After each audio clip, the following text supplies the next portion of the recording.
አዎ አሁን በስርዓተ ቀብሩ አሁን ፀሐይ ቢሆን ኑሮ ሰው ይሰለች ነበረ።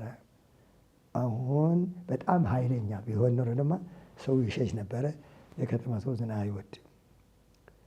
በኋላ ግን መጠነኛ እንደ እንባ ህዝቡ ወደ ሲያለቅስ ራሱ ፈጣሪ ሳይቀር ነው ያለቀሰ ነው ያልኩት የተረጎምኩት። እኔ የሚያሳቅቅ አልነበረም። ትክክል እንደ ሰው እንባ ተመጥሎ ነበረ ሲወርድ የነበረ ዝናቡ። አሁን በነገታውም አንድ እሷ አልዘነበም፣ ዛሬም አልዘነበም። አይተናል አይደለም። ስለዚህ ራሱ ምስክሩ በቂ ነው ማለት ነው።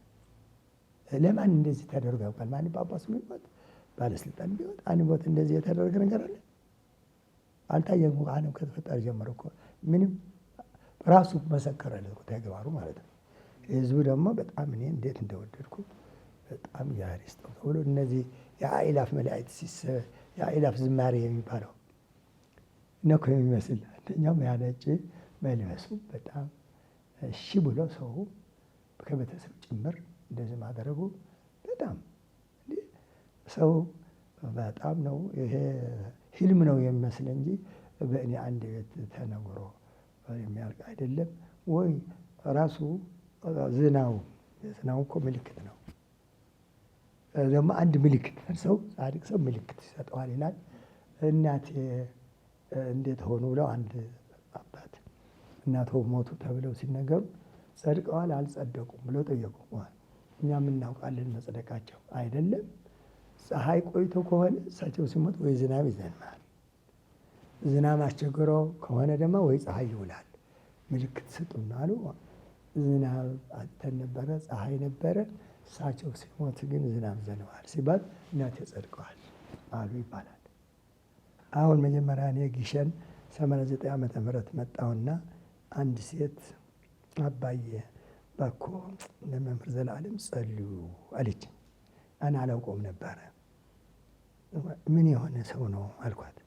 በጣም ጥሩ አስተማሪ ነው፣ እንደዚህ ነው ብላ ነገረችን። በኋላ እስከማየው ጓጓ በጣም። እሺ ሰላም ነች ቁም ባልኩና እሷ ሰላም ነች ደገም። በኋላ አዲስ አበባ መጣሁ። ለዓለም የሚባል የት ነው አልኩ።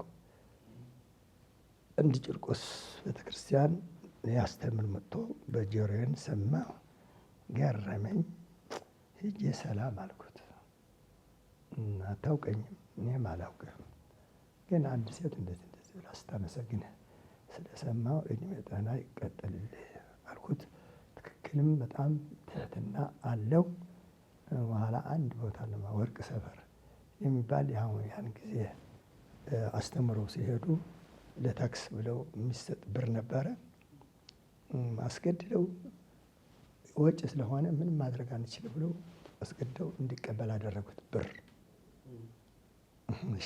አልለቅም ሲሉት መሽቶበት ስለነበረ ተቀብለው ይዞ ተመልሶ ለምዳያ መጽወት ነው ያገባው የከተተው ማለት ነው።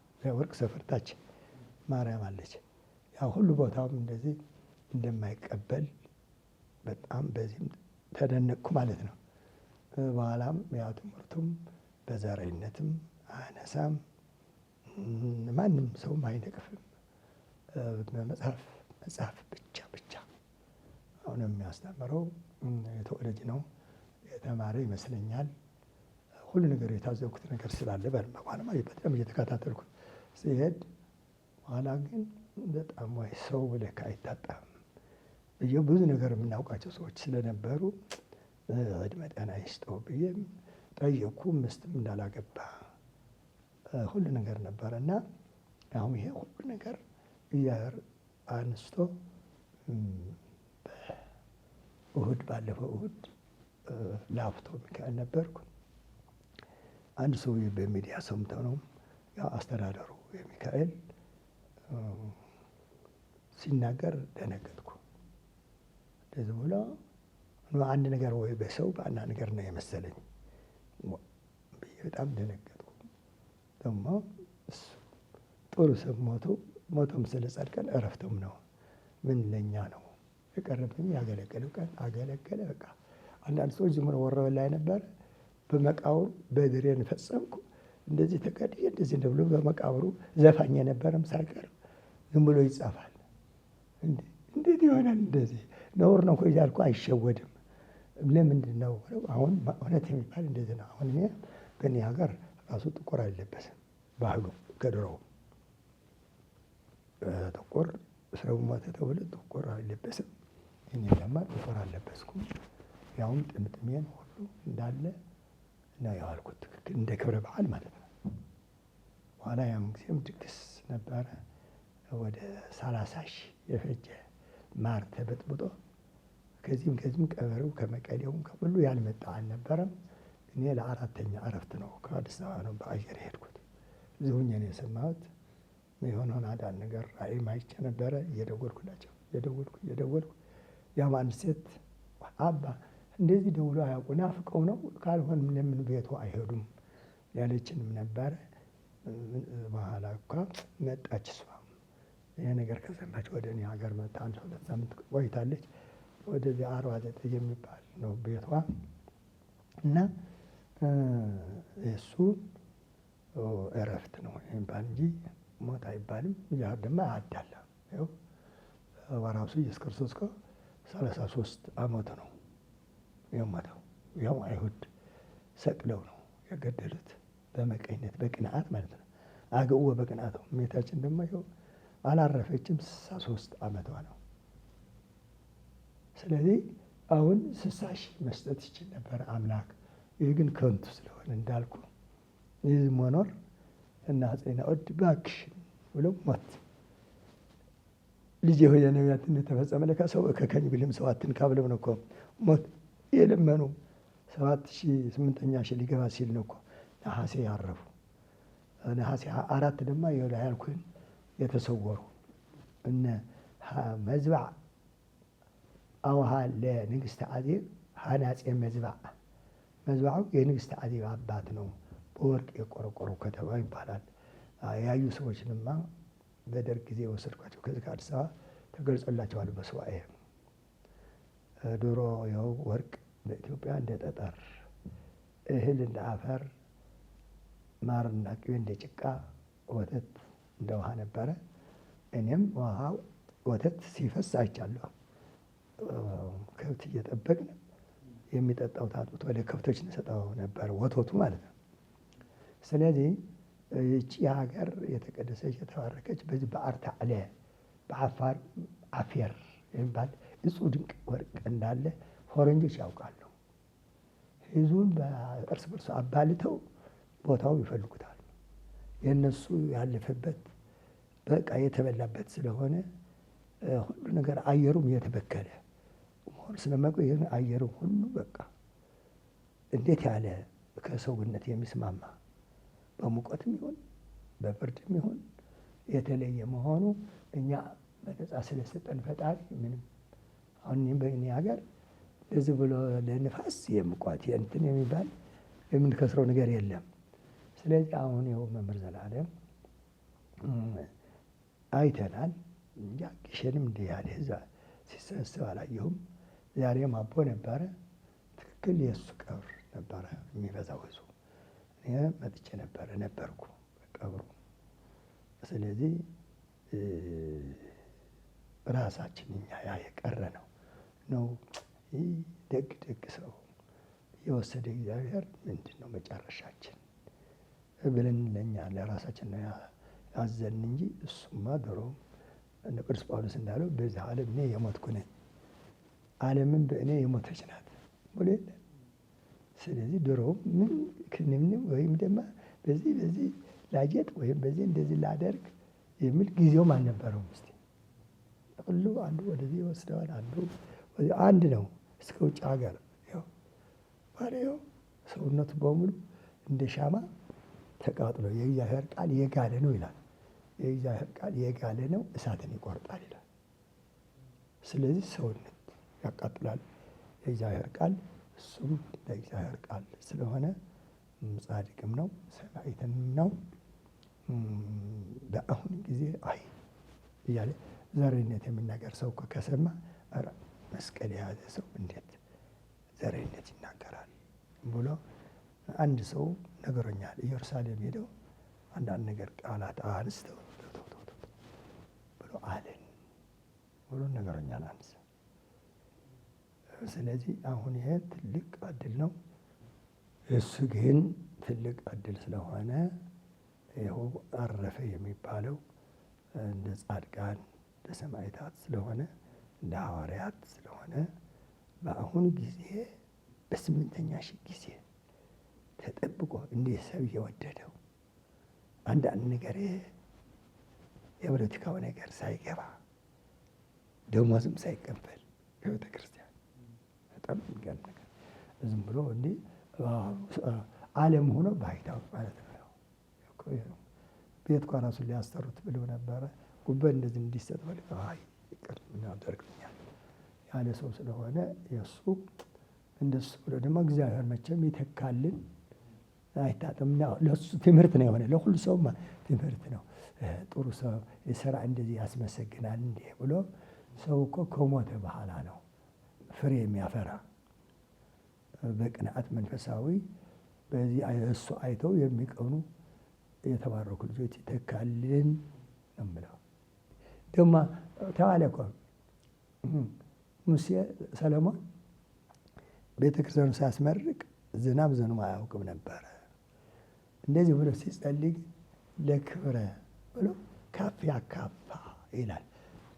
ሰለሞን ቤተ ክርስቲያን ሲያስመርቅ ያን ጊዜ እኮ በደንብ አድርጎም ሰው እንዳይሸሽ ኃይለኛ ያልሆነ ሰው ደግሞ ፀሐይ እንዳይሆነው ራሱ እኮ ያን ጊዜ ሰዎች እኮ ሰው ብቻ አይደለም ያለቀሰ ነው ካለ ራሱ ዝናቡ ማለቀሰ ነው ካለ እንደ እምባ ነው እኮ በመጠን አድርጎ ነው እኮ ሲዘንብ የዋለ። ሰው ደግሞ በእግር እስከ ቦሌ እስከ ቅድስት ሥላሴ ለማን እንደዚህ ተደርጎ ያውቃል? ማን ጳጳስ ቢሞት ባለስልጣን ቢሆን አንድ ሞት እንደዚህ የተደረገ ነገር አለ? አልታየም። ዓለም ከተፈጠረ ጀምሮ እኮ ምንም ራሱ መሰከረለት እኮ ተግባሩ ማለት ነው። ህዝቡ ደግሞ በጣም እኔ እንዴት እንደወደድኩ በጣም እግዚአብሔር ይስጠው ተብሎ እነዚህ የአእላፍ መላእክት የአእላፍ ዝማሬ የሚባለው ነው እኮ የሚመስል አንደኛው ያነጭ መልበሱ በጣም እሺ ብሎ ሰው ከቤተሰብ ጭምር እንደዚህ ማድረጉ በጣም ሰው በጣም ነው ይሄ ህልም ነው የሚመስል እንጂ በእኔ አንድ ቤት ተነግሮ የሚያልቅ አይደለም። ወይ ራሱ ዝናው እኮ ምልክት ነው። አዎ አሁን በስርዓተ ቀብሩ አሁን ፀሐይ ቢሆን ኑሮ ሰው ይሰለች ነበረ። አሁን በጣም ኃይለኛ ቢሆን ኑሮ ደግሞ ሰው ይሸሽ ነበረ። የከተማ ሰው ዝናብ አይወድም። በኋላ ግን መጠነኛ እንደ እንባ ህዝቡ ወደ ሲያለቅስ ያላለቀሰ ሰው የለም በፍጹም። እኔ በራሳችን ጀምሮ መጽሐፉም 3 ጊዜ እንደሚለቀስ ያዛል። መጀመሪያ ስጋና ነፍስ ላይ፣ ሁለተኛ ከቤቱ ሲወጣ፣ ሶስተኛ መቃብር ሲገባ። ከዚህ በኋላ ወይ ሸሸ ብሎ ማልቀስ ግን ክልክል መሆኑ ታወና ሰው በአንድ ቃል ሁሉ ትምህርት ሁሉ ነገር እንዳለቀ ያሳቸውም ያስተማሩትም እጹብ ድንቅ ነበረ። አቡነ ቀውስጦስ የተናገሩት በጣም የሚያሳዝንና ወይ አሁን አዘኛ ነበር ተደሰትኩ ነው ያሉት እሳቸው። የሰው አይቶ ማለት ነው። በዚህ ያልተገረመ ስንኳ ክርስቲያን ይቅርና ማንም አህዛብ ነው የተደነቀ። ቤቱና ነው አሁን ሰው እኮ ማንም ሰው እኮ አያሳዝንም። ዝም ብሎ መጽሐፍ ብቻ ነው የሚሰብክ። ወይ ማን ይችላል ይሄ እንዴ? እና ይኸው የዝናቡም ተአምር ነው። ይኸው ደግሞ አንድ ምልክት ሰው ጻድቅ ሰው ምልክት ይሰጠዋል ይላል። እናቴ እንዴት ሆኑ ብለው አንድ አባት እናቶ ሞቱ ተብለው ሲነገሩ ጸድቀዋል አልጸደቁም ብለው ጠየቁ። እኛም እናውቃለን መጽደቃቸው አይደለም። ፀሐይ ቆይቶ ከሆነ እሳቸው ሲሞት ወይ ዝናብ ይዘንባል። ዝናብ አስቸግሮ ከሆነ ደግሞ ወይ ፀሐይ ይውላል። ምልክት ስጡና አሉ። ዝናብ አጥተን ነበረ፣ ፀሐይ ነበረ። እሳቸው ሲሞት ግን ዝናብ ዘንበዋል ሲባል እናቴ ጸድቀዋል አሉ ይባላል። በኋላ እኔ ራሱ ፈጣሪ ሳይቀር ነው ያለቀሰ ነው ያልኩት የተረጎምኩት። እኔ እሱ እኔም ወደ እንትን ገባሁ ነበር። በውጭ ነው የነበርነው። በኋላ በደንብ አድርጎ የሚያሳቅቅ አልነበረም። ትክክል እንደ ሰው እንባ ተመጥሮ ነበር ሲወርድ የነበረ ዝናቡ። አሁን በነገታውም አንድ ሰው አልዘነበም፣ ዛሬም አልዘነበም። አይተናል አይደለም። ስለዚህ ራሱ ምስክሩ በቂ ነው ማለት ነው። በራሱ ላይ ቆብ ሳይታይ እኮ ፍጹም መነኩሴ ነው። ከ9 ሰዓት በፊት እህል አይቀምስም። ምስክሩ እኔ ነኝ። የሙሽራው ክብር የገባቸው ሚዜዎች ይከበራሉ። ዘላለም የቀራንዮ ሙሽራ የክርስቶስ የቀራንዮ ሙሽሪት የቤተ ክርስቲያን ክብር የገባው ሚዜነቱን ያስከበረ ሙሽራውን አክብሮ ሙሽራው ያከበረው ሙሽሪት ቤተ ክርስቲያን አክብሮ ሙሽሪት ቤተ ክርስቲያን ያስከበረችው ወንድማችን ነው። በስብከት ወንጌል ተቀጥሮ ያውም እሱ በደሞዝ አይቀጠርም፣ ነፃ ነው የሚያገለግለው። ደሞዝ የለውም፣ የቀን አበል አይጠይቅም። የሐዋርያት ኑሮ ይኖራል ብለው እኒህ አባት አቡነ ሄኖክ ትናንት ተናግረዋል። ከኔ ጀምሮ ከተናናሾቹ ጀምሮ እስከ ብፁዓን ሊቃነ ጳጳሳት ኦርቶዶክሳዊ ተዋሕዶ ቤተክርስቲያን መልእክት ሰዳለች፣ መልእክት አስተላልፋለች። ስሙኝ ሰማችኋለሁ፣ አክብሩኝ አከብራችኋለሁ፣ ኑሩልኝ አኖራችኋለሁ፣ ከፍ አድርጉኝ ከፍ አደርጋችኋለሁ ብላችኋለች ብላናለች ብዬ አምናለሁኝ። እኔ ያን በቀደም አዝኜ ነበር፣ አሁን ተደስቻለሁ። ሰውነቴ ሽሯል። ከዚህ የበለጠ ክብር የለም። ከዚህም ወዲያ ቢኖር የሚገጥመው አይታወቅም ነበር።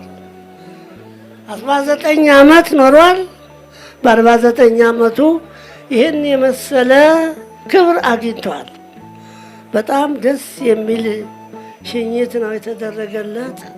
ዘላለም ያልቆመበት መድረክ፣ ያላንኳኳው ጆሮ፣ ያልተከፈተለት ልብ፣ ያልተናገረበት ርዕሰ ጉዳይ የለም። ለዚህ ደግሞ ኦርቶዶክሳዊ ተዋሕዶ ቤተክርስቲያን ምስክርነቷን ሰጥታለች።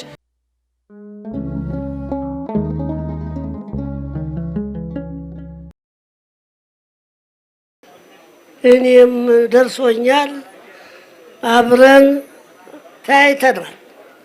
ትልቅ አገልግሎት የፈጸመ ወንድማችን ነው። እዚያም እመቤታችን ዋጋውን ከፍለዋለች። በስብከት ወንጌል ተቀጥሮ ያውም እሱ በደሞዝ አይቀጠርም፣ ነፃ ነው የሚያገለግለው። ደሞዝ የለውም፣ የቀን አበል አይጠይቅም። የሐዋርያት ኑሮ ይኖራል ብለው እኒህ አባት አቡነ ሄኖክ ትናንት ተናግረዋል። የሐዋርያት ኑሮ በገቡበት አንድ እንጀራ ጽዋ ውሃ ብቻ ነው።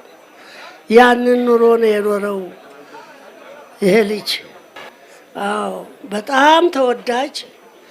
ቤተ ክርስቲያንም ደግሞ ስራዋን ሰራች፣ ዋጋውን ከፈለችው። በዚያ አሳየን እግዚአብሔር። እሱን ላገለገለ ወንድሙ ተናግረዋል ቅድም።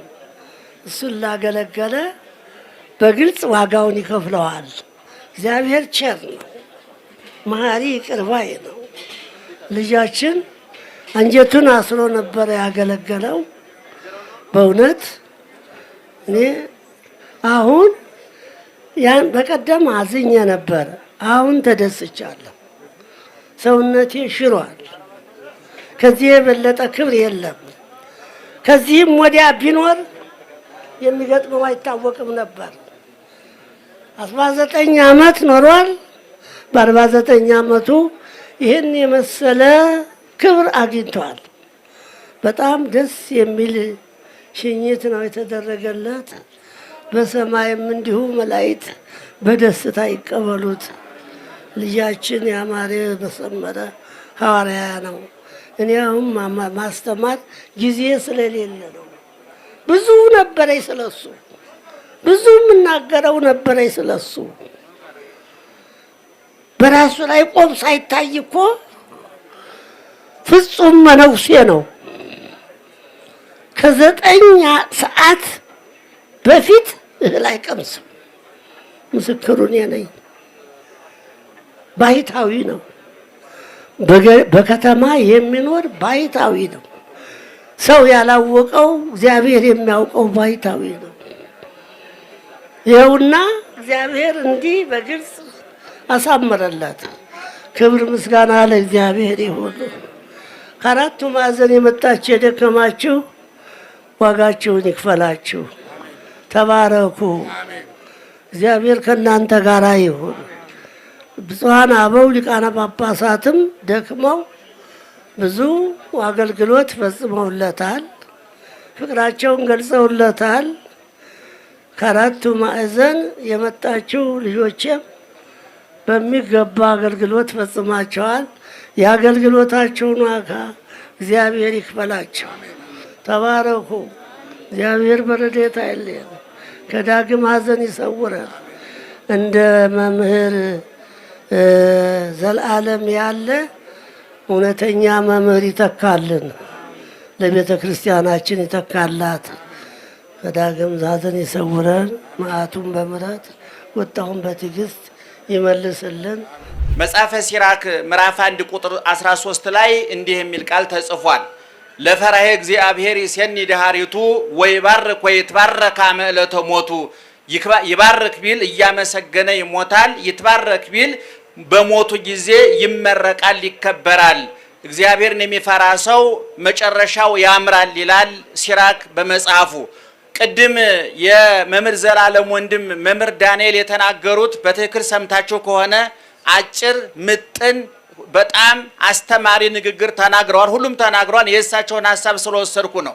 መክበር የፈለገ ያክብር፣ መሰማት የፈለገ ይስማ፣ እንዲከተሉት ከተፈለገ ይከተል ነው። ኦርቶዶክሳዊ ተዋሕዶ ቤተክርስቲያን የሚከተሏት እንጂ የሚያስከትሏት፣ የሚሰሟት እንጂ የሚሰሟት ቤተክርስቲያን ናት። የሚያከብሯት ቤተክርስቲያን ናት። ያከበሯትን እንዴት እንደምታከብር፣ የተከተሏትን እንዴት ተከታይ እንዲኖራቸው እንደምታደርግ ያሳየችበት ፕሮግራም ነው ይሄ ፕሮግራም። ወንድማችን ዘላለም ከከተማ እስከ ገጠር፣ ከገዳም እስከ ደብር፣ ከውስጥ እስከ ውጭ በሰሜን አሜሪካ፣ በካናዳ፣ በአውሮፓ፣ በአውስትራሊያ፣ በመላው አውሮፓ ትልልቅ ዋና ከተሞች ብቻ ሳይሆን በገጠር ከተሞች፣ በአረብ ሀገሮች በጠቅላላ፣ በአፍሪካ ሀገሮች ደቡብ አፍሪካን፣ ኬንያን፣ ጅቡቲን፣ ኡጋንዳን ጨምሮ በጠቅላላ በኢትዮጵያ ከትልቁ ከታላላቆቹ ካቴድራሎች ገዳሞች ጀምሮ እስከ ገጠር አብያተ ክርስቲያናት ትንሿ ገጠር ድረስ ዘላለም ያልቆመበት መድረክ፣ ያላንኳኳው ጆሮ፣ ያልተከፈተለት ልብ፣ ያልተናገረበት ርዕሰ ጉዳይ የለም። ለዚህ ደግሞ ኦርቶዶክሳዊት ተዋሕዶ ቤተክርስቲያን ምስክርነቷን ሰጥታለች። እንግዲህ ዘላለም 36 ዓመት 35 ዓመት ሲያገለግል ገብተው የወጡ ከብረው የተዋረዱ መጥተው የሄዱ ኦርቶዶክሳዊት ተዋሕዶ ቤተክርስቲያን ሰታቸው ያዋረዷት፣ አክብራቸው ያዋረዷት፣ ከትቢያ ካፈር አንስታ ከፍ ያደረገቻቸው፣ ዝቅ ያደረጓት ብዙ ሰዎች አሉ። እነዛ ሰዎች ከሚዛናቸው ሲወጡ፣ እነዛ ሰዎች እየከበሩ ሲዋረዱ፣ እየመጡ ሲሄዱ፣ እየገቡ ሲወጡ ዘላለም 33 34 ዓመት ሙሉ ሃይማኖታዊ መልኩ ሳይለወጥ፣ የትምህርት መልኩ ጠባዩ ሳይለወጥ አውደ ምሕረቱን እንዳከበረ እንደተወደደ ትንሹ ትልቁ ያዳመጠው እኔ በዚህ በመምህር ዘላለም ዕረፍት ከቅዱስ ፓትርያርካችን ጀምሮ ብፁዓን ሊቃነ ጳጳሳት እስከታች እስከኛ ድረስ በምእመናን በኩል እገሌ ወገሌ ሳይባል ሁሉ ተስማምቶ ያዘነለት፣ ሁሉ ተስማምቶ ያከበረው በቅርብ ጊዜ አልገጠመኝም። እግዚአብሔር በሚሄን እንመሰክራለን። እንግዲህ ዮሐንስ መጥምቅ ዘቦቱ መራት መራዊ ውእቱ ዋርኩስ ለመራዊ ዘይቀው ወይሰሞ ፍስሐ ይትፌሳ በእንተ ቃለ መራዊ ወመራት። ሙሽሪት ያለችው እሱ ሙሽራ ነው። የሙሽራው ሚዜ ግን ቆሞ የሙሽሪትና የሙሽራውን ቃል በመስማት ይደሰታል አለ። የሙሽራው ክብር የገባቸው ሚዜዎች ይከበራሉ። ዘላለም የቀራንዮ ሙሽራ የክርስቶስ፣ የቀራንዮ ሙሽሪት የቤተ ክርስቲያን ክብር የገባው ሚዜነቱን ያስከበረ፣ ሙሽራውን አክብሮ ሙሽራው ያከበረው፣ ሙሽሪት ቤተ ክርስቲያን አክብሮ ሙሽሪት ቤተ ክርስቲያን ያስከበረችው ወንድማችን ነው። ዛሬም በዘላለም እረፍት ምክንያት ከኔ ጀምሮ ከተናናሾቹ ጀምሮ እስከ ብፁዓን ሊቃነ ጳጳሳት ኦርቶዶክሳዊ ተዋሕዶ ቤተክርስቲያን መልእክት ሰዳለች፣ መልእክት አስተላልፋለች። ስሙኝ ሰማችኋለሁ፣ አክብሩኝ አከብራችኋለሁ፣ ኑሩልኝ አኖራችኋለሁ፣ ከፍ አድርጉኝ ከፍ አደርጋችኋለሁ ብላችኋለች ብላናለች ያምናለሁኝ። እኔ ሲራክ እንደተናገረው የእግዚአብሔርን የሚፈራ ሰው አሟሟቱ ያምራል፣ አኗኗሩ ያምራል። ሐዋርያው ቅዱስ ጳውሎስም ለተሰሎንቄው ሰዎች ሲናገር ወናስተበቋክሙ አኀዊነ ወቀወሙ ለለ ይጻሙ በውስቴትክሙ ወንድሞች ሆይ በእናንተ መካከል የሚደክሙላችሁን ወለለ ይቀውሙ ለክሙ ወይምሄሩክሙ ጸንተው የሚያስተምሯችሁን እነሱን አክብርወሙ ፈድፋደ ፍጹም ክብር ስጧቸው። ወአፍቅርወሙ በእንተ ምግባሮሙ ስለ መልካም ስራቸው አክብሯቸው አለ። ለጢሞቴዎስም ሲነግረው ለሰሰና የተልኩ ቀሲሳን ምክቢተ ክብር ይደልዎሙ ላገለገሉ ካህናት፣ ቀሳውስት፣ ዲያቆናት ጊዜያቸውን፣ ገንዘባቸውን፣ አካላቸውን፣ ዕውቀታቸውን ላላባከኑ ትናንትና በትልቅ ሚዲያ ቀርቤ መስክሬ ተናግሬ ያለሁኝ አንድ ሰው በህይወቱ ለመከበር አሟሟቱን ለማሳመር ከፈለገ 4 ነገሮችን ማባከን የለበትም ብዬ ተናግሬ ያለሁ። አንደኛ ገንዘቡን፣ ሁለተኛ ጊዜውን፣ ሶስተኛ አካሉን ሰውነቱን፣ አራተኛ ዕውቀቱን። መምህር ዘላለም ጊዜውን፣ ዕውቀቱን፣ አካሉን ያላባከነ በትክክል የተጠቀመ 49 ዓመት ኑሮ 100 ዓመት ከኖሩት በላይ የገነነ የከበረ ወንድማችን ነው። አኗኗሩ ያማረ አሟሟቱ ያማረ በቀደም እንደተናገርነው ዘላለም ትዳር የለውም፣ ልጅ የለውም፣ ሚስት የለውም። ሚስቱ ወንጌልና ትዳሩ ክርስትና ነው። ጎጆው አውደ ምህረት ነው። አውደ ምህረት ይገኛል። የጠፋህ ምነው አመሸ ብላ የምትደውልለት ወንጌል ናት። አውደ ምህረቱ ነው። ቤተ ክርስቲያን ናት። ቅድም ወንድሙ እንደተናገረው እማማ ወይዘሮ ትክክል ወርቅ በትክክል ቁጭ ብለው ምሳ ያበሉበት ራት ያበሉበት ወይም ማየ ብሎ እሳቸውን የደገፈበት ቀን ያለ አይመስለኝም። ዘላለም ውሎ አዳሩን እናቀዋለን፣ ስምሪቱን እናቀዋለን። እና 24 ሰዓት አውሮፕላን ላይ ነው ወይ መኪና ላይ ወይ አውደ ምህረት ላይ ነው። ነገር ግን እናታችን እንባዎት ይድረቅ ልቦት ይጽናና። እኔ በእውነት ይሄን አይተው እንባዎት ካልደረቀ ይሄን አይተው ልቦት ካልተጽናና በእውነት እግዚአብሔር ያዝናልና እናታችን ይጎዳል እናቃለን። የዚህ ሁሉ ሰው ሀዘን ቢጨመቅ የሰው ሊያህል አይችልም እንረዳዎታለን። ነገር ግን እናታችን አይነወት ይሄን ሁሉ ህዝብ አይቷል። በቀደም ጀምሮ በቤተወት ተገኝተን የተለያየ የተጣበበ ጊዜያቸው ብፁዓን ሊቃነ ጳጳሳት ሁላችንም የተጣበበ ጊዜያችንን ሁሉ ሰውተን የተሯሯጥ ነው የእርሶ ማህፀን ላፈራው ለልጅዎት ነውና በዚህ ተደስተው ተጽናንተው አሁን ከቀበሩ በኋላ ቤተወት ገብተው ምሳዎትን በልተው እግዚአብሔርን ያመስግኑ። ይሄ የብፁዓን ሊቃነ ጳጳሳትም የኛም እንዳቅማችን መልእክት ነው። በተረፈ በአሜሪካ፣ በአውሮፓ፣ በአፍሪካ በመላው ዓለም ያላችሁ ያለቀሳችሁ፣ ያዘናችሁ፣ ጊዜያችሁን ገንዘባችሁን ለወንድማችን የሰጣችሁ እነ መላከመዊ ተስፋዬ እነ ሊቀ ካህናት መጠኑ ከአሜሪካ ከዚህም ያሉ ኮሚቴዎቹ ስልክ እየደወላችሁ ምን እንስራ የደረሰ ምን እየተደረገ ነው ብላችሁ የተጨነቃችሁ ሁሉ እግዚአብሔር ዋጋችሁን ይክፈላችሁ። አክብሮ ቀባሪ አያሳጣችሁ።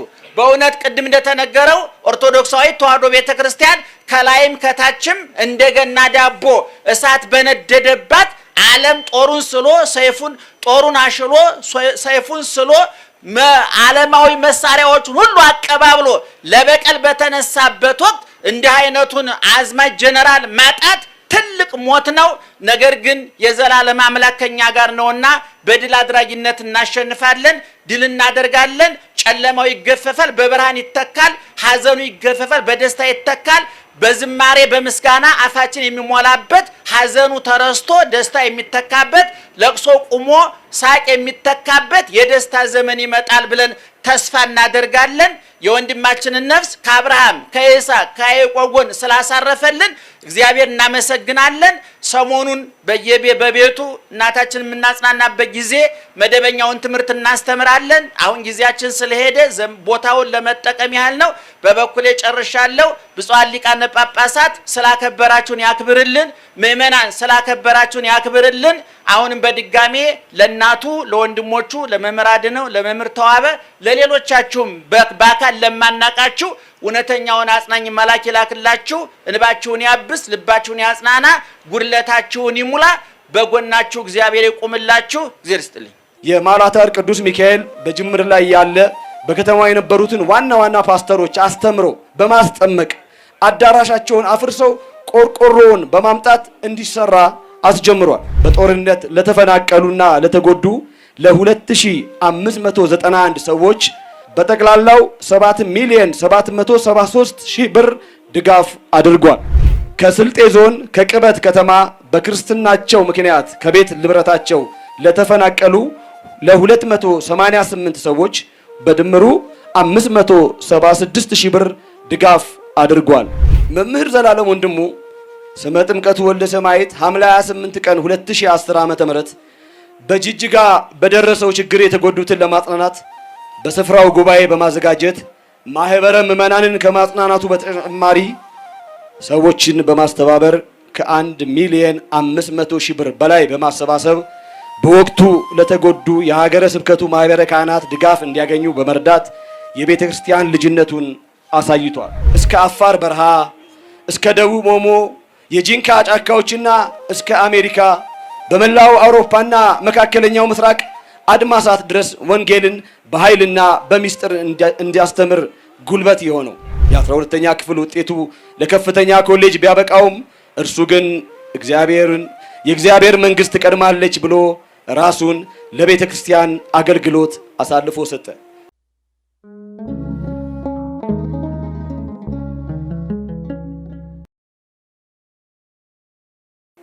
ከዚህ ቀጥዬ የወንድሜን የመምህር ዘላለም ወንድሙን የወልደ ሰማዕትን የህይወት ታሪክ አቀርባለሁ። ውልደትና የልጅነት ዘመን። መምህር ዘላለም ወንድሙ ስመ ጥምቀቱ ወልደ ሰማዕት ከአባታቸው ከአቶ ወንድሙ ተማምና ከእናታቸው ከወይዘሮ ትክክል ወርቅ ገብረየስ ነሐሴ 17 ቀን 1969 ዓ.ም በታሪካዊቷ ደብረ ሲና ከተማ ተወለደ። ገና በለጋነት የቤተ ክርስቲያንን ጠረን እየሳበ በዘመኑ አብዛኞቻችን እንወስድ የነበረውን የፊደል ቆጠራን ወይም የቄስ ትምህርቱን በየኔታ ታመነ እግር ስር ቁጭ ብሎ ተምሯል።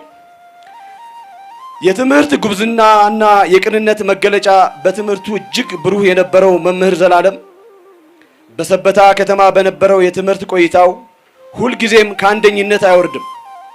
በተለይም የአንደኛና የመለስተኛ ሁለተኛ ደረጃ ትምህርቱን በሙልጌታ ገርሌ ሲማር ሁሌም አንደኛ ነበር የሚወጣው።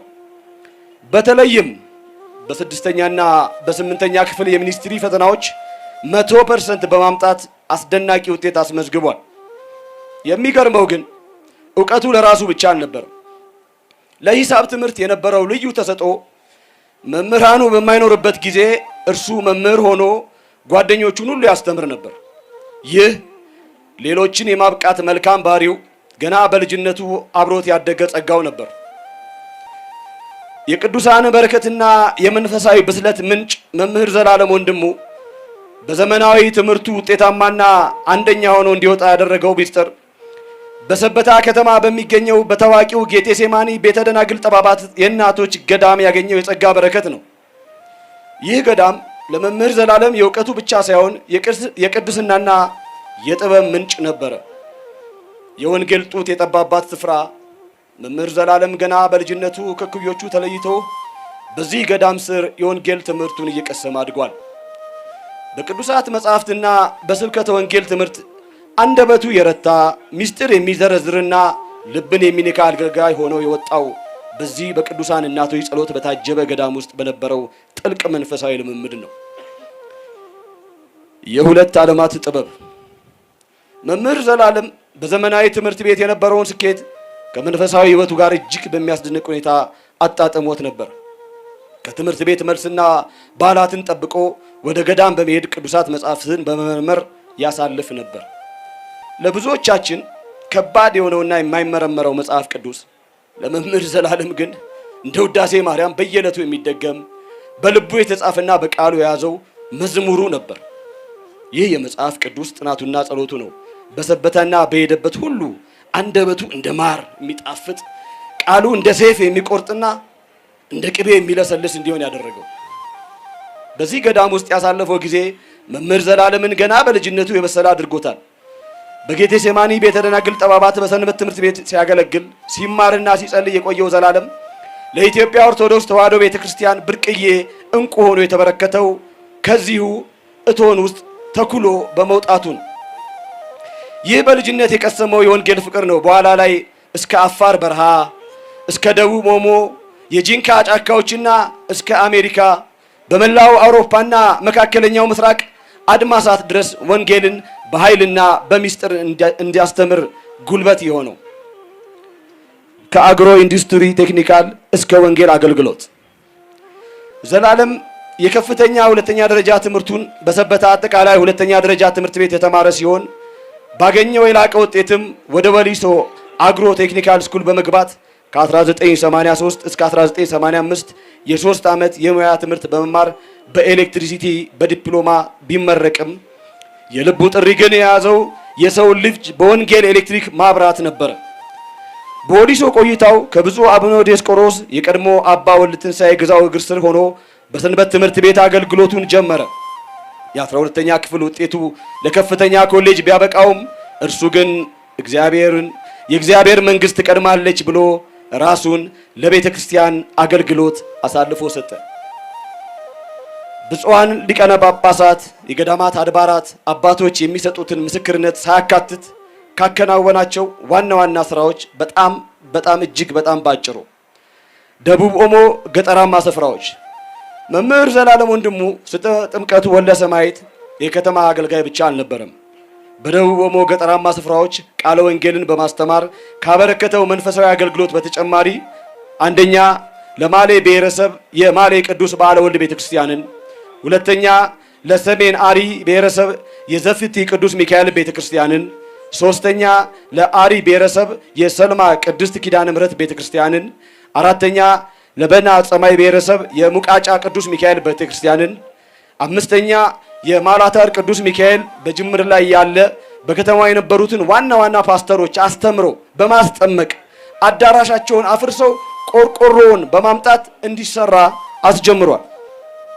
ጎምዝ፣ ጋምቤላ፣ ጂንካ መምህር ዘላለም ወንድሙ ስመ ጥምቀቱ ወልደ ሰማዕት በ2003 ዓመተ ምህረት ከጠረፋማውና ከገጠሪቱ የሀገራችን ክፍሎች የተውጣጡ 38 ልዩ ልዩ ቋንቋ ተናጋሪ ደቀ መዛሙርትን መልምሎ ከየሀገረ ስብከታቸው ማስረጃ ጽፎ በማስመጣት ሙሉ የስልጠና ወጪያቸውን በመሸፈን በጽርሐ ጽዮን የስልጠና ማዕከል እንዲማሩ በማድረግ ስልጠናቸውን ሲያጠናቅቁ የአገልግሎት ልብስና መጽሐፍ ቅዱስ ገዝቶ በመስጠት ወደ የመጡበት አካባቢ ተመልሰው በቋንቋቸው እንዲያገለግሉ አድርጓል።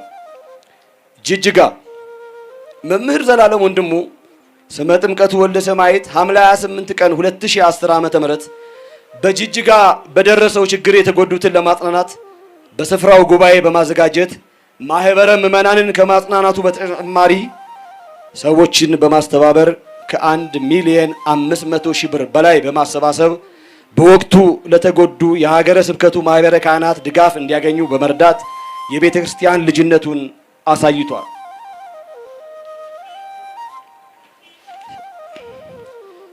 ሰበታ ቅዱስ ገብርኤል መምህር ዘላለም ወንድሙ ስመ ጥምቀቱ ወልደ ሰማዕት ለ57 አይነ ስውራን በተለያዩ ጊዜያት ድጋፍ ከማድረጉ በተጨማሪ ለዘለቄታቸው ራሳቸውን የሚችሉበትን ቦታ ለመግዛት እንቅስቃሴ አስጀምሯል። በምሁር ኢየሱስ ገዳም መምህር ዘላለም ወንድሙ 12 ልጆችን ከቤኒሻንጉል ጉሙዝ በማስመጣት ዲቁና እንዲማሩና ወደ አካባቢያቸው ተመልሰው እንዲያገለግሉ አድርጓል። በሰሜን ሸዋ ዞን በኤፍራታና ግድም ወረዳ በጦርነት ለተፈናቀሉና ለተጎዱ ለ2591 ሰዎች 3,000 ብር በጠቅላላው 7,773,000 ብር ድጋፍ አድርጓል። ሸዋሮቢት፣ አጣዬና ከሚሴ ከተለያዩ አካባቢዎች ለተፈናቀሉ ጉዳት ለደረሰባቸው ከፍተኛ ድጋፍ አበርክቷል። ደብረ ዘይት መምህር ዘላለም ወንድሙ ስመ ጥምቀቱ ወልደ ሰማዕት ከቢሾፍቱ ከተማ በቅርብ ከሚገኘውና የኢትዮጵያ አውሮፕላን ተከስክሶ ብዙ ሰው ባለቀበት ኤጀሬ ቦታ ላይ በአካል ተገኝቶ በማጽናናት የምስራቅ ሸዋ ሀገረ ስብከት ሊቀ ጳጳስ ብፁዕ አቡነ ጎርጎርዮስን በማስፈቀድ የተለያዩ ሰዎችን በማስተባበር የቅድስት ልደታ ቤተክርስቲያንን አስተክሎ ጥር 30 ቀን 2018 ዓመተ ምህረት በአካል በመገኘት ብፁዓን ሊቃነ ጳጳሳት ባሉበት አስመርቋል። ቡታጅራ በግጭት የተፈናቀሉትን ቦታው ድረስ ሄዶ በአካል በመገኘት በቃለ እግዚአብሔር ከማጽናናት በተጨማሪ የሚታወቅበትን መልካምነትና ድጋፍ አሳይቷል። ከስልጤ ዞን ከቅበት ከተማ በክርስትናቸው ምክንያት ከቤት ንብረታቸው ለተፈናቀሉ ለ288 ሰዎች 2000 ብር በድምሩ 576 ሺህ ብር ድጋፍ አድርጓል። አርሲ፣ ሻሸመኔ፣ ባሌ ቤተሰቦቻቸው ለተገደሉና ለተፈናቀሉ ክርስቲያኖች ሩዝ፣ ዱቄት፣ ዘይትና የማብሰያ ዕቃዎችን በማቅረብ መንፈሳዊ ኃላፊነታቸውን ተወጥቷል። አፋር በአፋር ክልል ለሚገኙ በዞን 5 ሰምሮቢ ወረዳ ኩማሜ አካባቢ በጦርነት ለተፈናቀሉና ለተጎዱ ለ495 ሰዎች 3000 ብር በጠቅላላው 1,485,000 ብር ድጋፍ አድርጓል።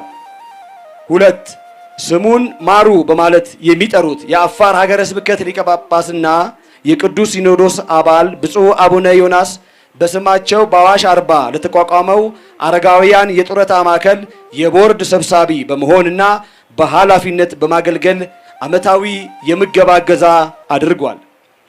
ደብረ ሊባኖስ ገዳም ለአበው ካህናት ለአገልግሎት የሚሆን ልብሰ ተክህኖ ሰጥቷል። ደብረ ብርሃን የአእምሮ ህሙማን ማገገሚያ እንዲሆን በአርቲስት ፍቃዱ ተክለማርያም ልጅ በተመሰረተው ሀበሻ የአረጋውያንና ምስኪኖች መርጃ ለንጽህና መጠበቂያ የሚሆኑ ነገሮችን በማቅረብ ሃይማኖታዊ ተግባሩን አስመስክሯል። ዋግኽምራ ዞን ሰቆጣ በጦርነት ለተፈናቀሉና ለተጎዱ ለ901 ሰዎች 3000 ብር በድምሩ 2,703,000 ብር ድጋፍ አድርጓል። ደባርቅ ወረዳ በጦርነት ለተፈናቀሉና ለተጎዱ ለ294 ሰዎች 3000 ብር በድምሩ 882,000 ብር ድጋፍ አድርጓል። ጎንደር የአብነት ተማሪዎች ሲመረቁ ካባ አልብሷል።